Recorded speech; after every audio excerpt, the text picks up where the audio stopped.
Amrutha Sai gold house and pawn brokers ఈ అక్షయ తృతీయ సందర్భంగా ఏప్రిల్ 15వ తేదీ నుండి ఏప్రిల్ 25వ తేదీ వరకు 1 గ్రాము నుంచి ఎంత బంగారం కొన్నా ఎటువంటి తరుగు లేదు, కూలీ లేదు.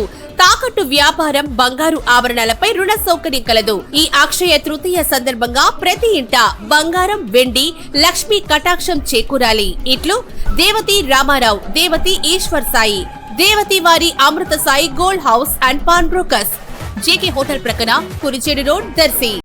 దర్శి పట్టణంలో రోజు రోజుకు వేసవి ఎండలు పెరిగిపోతుండటంతో ప్రముఖులు తాగునీటి చలివేంద్రాలను ఏర్పాటు చేయాల్సిన పరిస్థితులు ఏర్పడగా వైసీపీ అభిమానులు ఒక్క తాగునీటి చలివేంద్రమును కూడా ఏర్పాటు చేయకపోవడంతో పలువురు చర్చించుకునేందుకు తావిచ్చింది. చలివేంద్రం ఏర్పాటుకు వైసీపీ అభిమానులు ప్రయత్నించినప్పటికీ సరైన స్థలం దొరకనందున చలివేంద్రం ఏర్పాటు ఆలోచనను విరమించుకున్నట్లు కూడా మరో సమాచారం తెలిసింది. ఏది ఏమైనా వైసీపీ అభిమానులు కూడా దర్శిలో ఎక్కడైనా ఒక చలివేంద్రమును ఏర్పాటు చేస్తే మంచిదే కదా అని కొందరు అభిప్రాయం వ్యక్తం చేయడం కూడా వినిపిస్తుంది.